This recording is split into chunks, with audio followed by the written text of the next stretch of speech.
ഭാരതത്തിലെ ഋഷീശ്വരന്മാർ അഥവാ ഈ പുണ്യഭൂമിയിലെ സംസ്കൃതി തന്നെ ആർഷ സംസ്കാരം എന്നാണ് പറയാറുള്ളത്.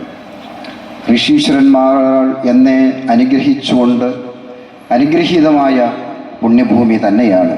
നമ്മളെല്ലാവരും നേരത്തെ തന്നെ പൂർവജന്മ സുഹൃതം കൊണ്ട് തന്നെയാണ് ഈ മണ്ണിൽ ഇവിടെ ജനിക്കുവാനും ഇങ്ങനെയൊക്കെ അത്രയും ശ്രേഷ്ഠമായ ഈ ഭാരതഭൂമിയിൽ അത് തന്നെ ഒരു അനുഗ്രഹം തന്നെയാണ്. നമ്മൾ തൊട്ടടുത്ത ഒരുപക്ഷെ ഈ സംസ്കൃതിയുടെ ഭാഗമായിരുന്ന് ഇന്നലെ വരെ ആയിരുന്നിട്ട് ഇന്ന് അകന്നുപോയ ഒരുപക്ഷെ സഹോദര രാജ്യങ്ങളുണ്ടാകും.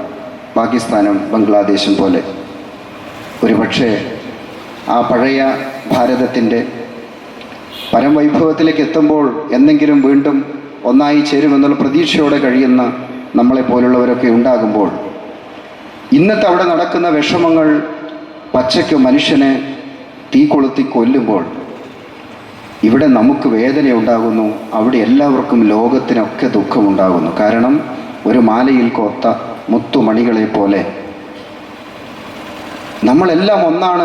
എല്ലാവരിലും കുടികൊള്ളുന്നത് ഒരേ ഒരു ഈശ്വരനാണ്. ലോകം മുഴുവൻ തറവാടാണ്. വസുദൈവ കുടുംബകം എന്നൊരു ഋഷീശ്വരന്മാർ പറഞ്ഞു തന്ന ആ കാഴ്ചപ്പാടിൽ ജീവിക്കുമ്പോൾ നമുക്ക് ലോകത്തിൻ്റെ ഓരോ ഭാഗത്തും ഹിംസാത്മകമായ പ്രവൃത്തി കാണുമ്പോൾ നമ്മുടെ മനസ്സ് വേദനിക്കാറുണ്ട്. ഇതിൻ്റെയൊക്കെ കാരണം നമ്മുടെ അധ്യക്ഷനും സ്വാഗത പ്രസംഗികനും ഒക്കെ പറഞ്ഞതുപോലെ ഈ ധർമ്മത്തിൽ നിന്ന് വ്യതിചലിച്ചു പോയോ, അതുമല്ലെങ്കിൽ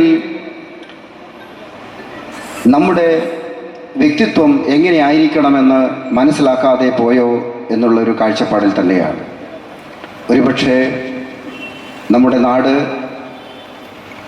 അല്പാൽപമായി നമുക്ക് നഷ്ടപ്പെട്ടു പോവുകയും നമ്മളെ ഭരിക്കാൻ അന്യദേശങ്ങളിൽ നിന്ന് നിരവധി അക്രമങ്ങളിലൂടെ വന്നു ചേരുകയും ചെയ്യുമ്പോഴാണ് 100 വർഷം മുമ്പ് ഡോക്ടർ കേശവ് ബലിറാം ഖഡ്ഗേവാർജി രാഷ്ട്രീയ സ്വയം സേവക സംഘത്തിന് രൂപം നൽകുകയും അതിൽ കൂടി വ്യക്തികളുടെ സമുന്നതമായ വികാസവും ആ വ്യക്തിത്വ വികാസത്തിൽ കൂടി കുടുംബത്തിൻ്റെയും സമൂഹത്തിൻ്റെ സമാജത്തിൻ്റെ എല്ലാ രീതിയിലുള്ള വികാസവും ദീർഘവീക്ഷണത്തോടുകൂടി കണ്ട് പ്രവർത്തിക്കാൻ ആരംഭിച്ചതും അത് അതിൻ്റെ വിജയത്തിൽ എത്തി നിൽക്കുന്നതും അതോടൊപ്പം ഇനിയുമേറെ യാത്രയുണ്ട് എന്ന് പറഞ്ഞതിൻ്റെ പ്രയാണം തുടരുന്നതുമൊക്കെ വളരെ സന്തോഷപ്രദം ഒരു ഭാഗത്ത് നമുക്ക് തരുന്നുണ്ട്.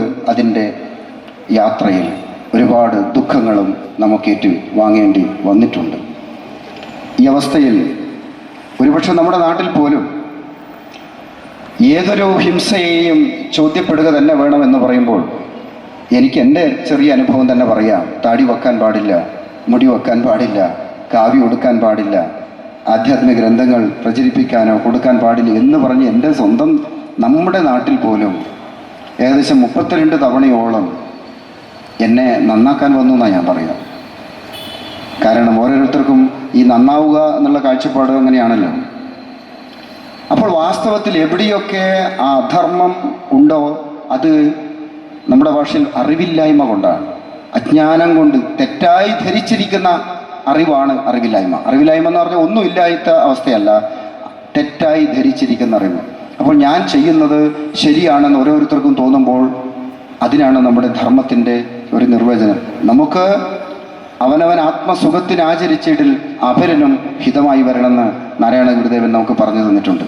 നാം എനിക്ക് തോന്നുന്ന കാര്യങ്ങൾ ചെയ്യുമ്പോഴും എൻ്റെ സന്തോഷത്തിന് വേണ്ടി ചെയ്യുമ്പോഴും മറ്റൊരാൾക്കും കൂടി അത് ഹിതമായി വരണം.